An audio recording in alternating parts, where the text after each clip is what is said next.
नमस्कार दोस्तों, मैं सुनील कुमार आपका फिर से स्वागत करता हूं आपके अपने चैनल क्या ऐसा होता है में। दोस्तों, आज मैं आपको कालसर्प दोष के बारे में वो जानकारी दे रहा हूं जिस किसी इंसान को कालसर्प दोष की पूजा करानी है उसके लिए ये वीडियो बेहद महत्वपूर्ण है। आप देखते जाइए क्यों क्यों महत्वपूर्ण है, वही मैं आपको बताने का प्रयास कर रहा हूं और शायद हो सकता है कि ये वीडियो आपके लिए बहुत ज्यादा उपयोगी साबित होगी। जैसे दोस्तों, अगर हम कालसर्प दोष की बात करते हैं तो कुंडली में कालसर्प दोष, जैसे कि मैं अपनी पिछली वीडियो के माध्यम से आप लोगों को बता चुका हूं कि कालसर्प दोष कुंडली में तब होता है जब राहु और केतु के मध्य में सारे ग्रह फंस जाते हैं।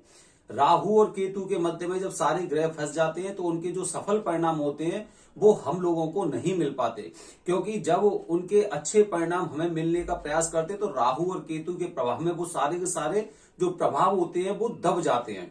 और जब उनके कुछ ऐसे खतरनाक परिणाम होते हैं, जैसे उनकी कुछ महादशा चलती है, तो उस स्थिति में उनकी शक्ति राहु और केतु को मिल जाती है, जिससे वो परिणाम बहुत ज्यादा खतरनाक और गंभीर साबित होते हैं।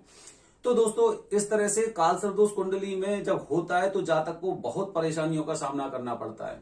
अब देखिए, अच्छा, अब मैं बताता हूं आपको कि कालसर्प दोष, जिन लोगों पे कालसर्प दोष होता है वो सबसे पहले प्रयास करते हैं कि उनकी वो अपनी पूजा त्र्यंबकेश्वर में करवाएं, त्र्यंबकेश्वर या महाकालेश्वर में, क्योंकि जैसे कि मान्यताओं या फिर शास्त्रों के अनुसार अगर हम बात करते हैं तो त्र्यंबकेश्वर में ब्रह्मा जी, विष्णु जी और महेश मतलब भगवान शिव साक्षात रूप से वहां पर विराजमान है और इसीलिए उस स्थान को संगम बताया जाता है। माता गोदावरी बिल्कुल वहीं पर एकदम उनका उद्गम स्थान है माता गोदावरी का। और जो वहां पर तीर्थराज कुशावर तीर्थ है वो भी वहां पर एकदम गुप्त रूप से गोदावरी माता वहीं पे आती है। वहीं पे भगवान जो शिव हैं, जो ब्रह्मा विष्णु महेश त्रिदेव हैं, वो वहां पर स्नान करते हैं। आप जैसे वहां पे देखेंगे तो दोस्तों, आप देखिए कि जब भी हम कालसर्प दोष के बारे में अगर हम थोड़ा सा विचार विमर्श करते हैं तो सबसे पहले हम स्थान देखते हैं कि हमें कहां पे उसकी पूजा करानी चाहिए।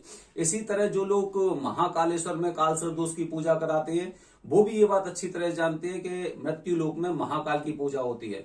जैसे मैंने आपको पहले भी बता चुका हूं कि आकाशे तारक लिंगम पाताले हाटकेश्वरम मृत्यु लोके महाकालम त्रियम लिंगम नमस्तुते, मतलब मृत्यु काल में महाकाल की पूजा होती है। और ये मान्यता है, अगर हम शास्त्रों के अनुसार भी जाते हैं, कि महाकाल में किसी भी तरह की पूजा की जाती है, रुद्राभिषेक हो गया, मंगल दोष हो गया या फिर कालसर्प दोष की पूजा हो गई, तो वहां पे 100% उसके सफल परिणाम मिलते हैं।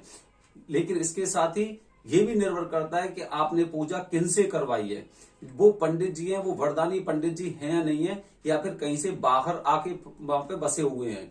अगर वहां पे जो पंडित जी हैं वो 3-4 पीढ़ी से भी अगर वहां पे रह रहे हैं तो इसका मतलब हम ये समझ सकते हैं कि वो भी एक तरह से वरदानी पंडित जी होते हैं और वरदान प्राप्त हो जाता है। बहुत से ऐसे पंडित जी हैं जो तीसरी, चौथी, 5वीं पीढ़ी से वहां पे रह रहे हैं और उनकी पूजा बहुत अच्छी और सफल साबित होती है।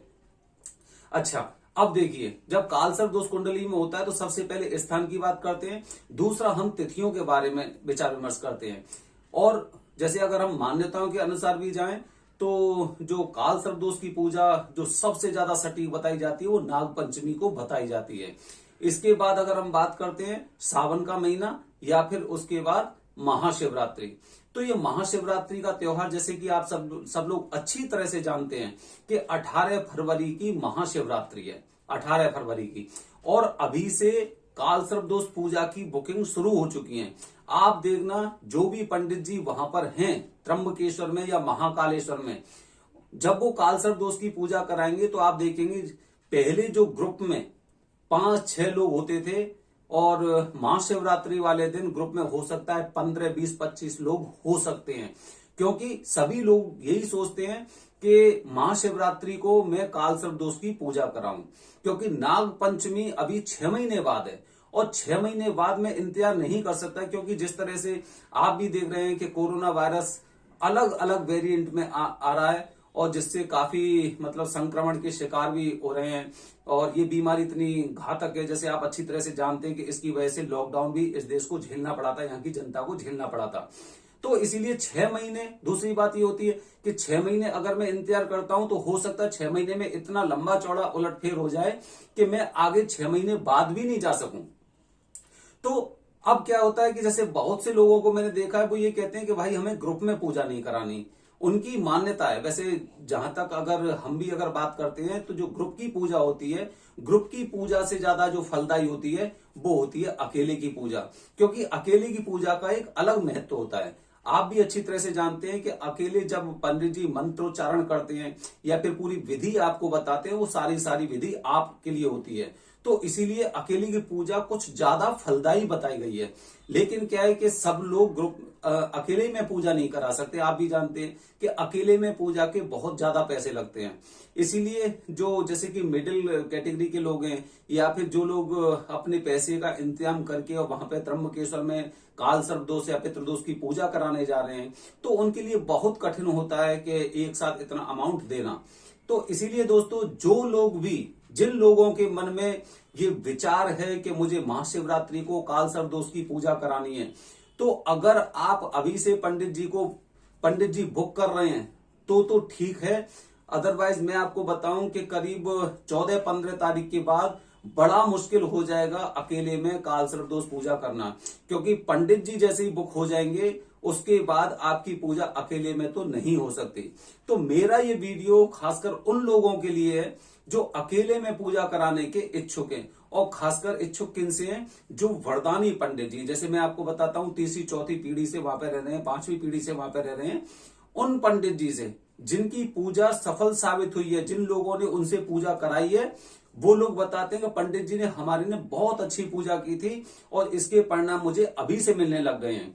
जैसे कि अभी कुछ दिन पहले मैंने एक ग्रुप का फोन आया था, उन्होंने पितृदोष और काल सर्पदोष की पूजा कराई थी और उसके बाद मेरे पास उनका फोन आया। उन्होंने बताया पंडित जी ने बहुत अच्छी पूजा की थी और अभी 7 दिन हुए हैं पितृदोष की पूजा कराए और काल सर्पदोष की पूजा कराए, 7 दिन हुए हैं और 7 दिन में ही काफी चीजें एकदम उलटफेर हो रही है। जो नकारात्मक चीजें चल रही थी वो सारी पॉजिटिव मुझे दिखाई दे रही हैं और ऐसा लग रहा है कि अब मैं अपनी मंजिल तक पहुंच जाऊंगा।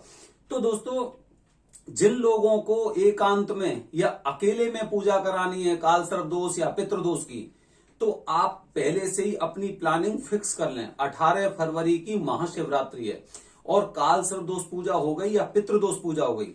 अगर आपको उस समय अकेले करवानी है तो आपको अभी से उसका प्लान करना पड़ेगा, अन्यथा आपको भी ग्रुप में ही पूजा करानी पड़ेगी या फिर जो अगली तिथि होती है उसका आपको इंतजार करना पड़ेगा। दोस्तों, इसके साथ एक चीज और बता रहा हूं, जो ज्यादातर लोग पूछते हैं कि ये सारी पूजा जो होती है उसमें दक्षिणा के साथ साथ पूरी पूजा की सामग्री शामिल होती है, जो भी अमाउंट आपको बताया गया है। जैसे कि अकेले में पूजा के 11,000 रुपए लगते हैं काल सर्पदोष पूजा के, और अगर मैं पितृदोष पूजा की बात करूं तो उसमें 21,000 रुपए में पितृदोष की पूजा होती है, जो 3 दिन की पूजा होती है, जिसमें रहना और खाना पंडित जी की तरफ से, यहां तक कि उनकी जो दक्षिणा होती है, पूजा की सामग्री, मतलब सब कुछ उनकी तरफ से होता है। आपको वहां पे जाके 1 रुपया भी खर्च नहीं करना होता है। अब इसलिए जैसे कि अब सारी चीजें उसमें शामिल हो गई, तो आपको अब आगे की चीजें बिल्कुल सोचने की आवश्यकता नहीं है कि आगे की चीजें कैसी होंगी। वो सारा पंडित जी के ऊपर निर्भर करता है। ठीक है, कि पंडित जी आपसे इतना पैसा ले लिया दक्षिणा का, अब सारी व्यवस्था वो पंडित जी ही करेंगे। तो दोस्तों, अगर आपको इस तरह से पूजा करानी है तो आप, एक बात और, जो अंतिम बात मैं आपको बता रहा हूं, कि जब भी पूजा करवाइए तो उनसे करवाइए जिनको आप पहले से जानते हैं, उनके फल आपने देखे हैं कि हाँ भाई इनके अच्छे परिणाम है, बहुत अच्छी इन्होंने पूजा हमसे कराई थी। या फिर अगर कोई आपके रेफरेंस में ऐसे लोग हों जो आपके दोस्त हों, आपके रिश्तेदार हों, जिन्होंने पूजा कराई हों और उनके अच्छे परिणाम आपके सामने आए हों। अदरवाइज अगर आप किसी को त्र्यंबकेश्वर में नहीं जानते तो मेरा व्हाट्सएप नंबर आप देखो नीचे दिखाई दे रहा है, मेरे व्हाट्सएप नंबर पे आप मुझे व्हाट्सएप कर सकते हैं और पंडित जी के बारे में जानकारी मैं आपको दे सकता हूं कि उनकी बुकिंग उस तारीख की हुई है या नहीं हुई है। अगर हो गई होगी तो मैं भी आपकी मदद नहीं कर पाऊंगा, और नहीं हुई होगी तो मैं आपकी मदद कर दूंगा कि भाई इन पंडित जी से पूजा करा लो, अभी तक इनकी पूजा बुकिंग नहीं हुई है। तो ये चीजें दोस्तों, इनका आपको विशेष रूप से ध्यान रखना है।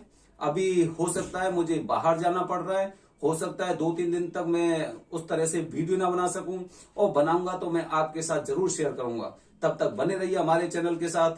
दोस्तों, हमारे वीडियो को ज्यादा से ज्यादा लोगों से सब्सक्राइब करवाइए, जिससे कि ऐसी इंफॉर्मेशन उन लोगों को टाइम टाइम पे मिलती रहे।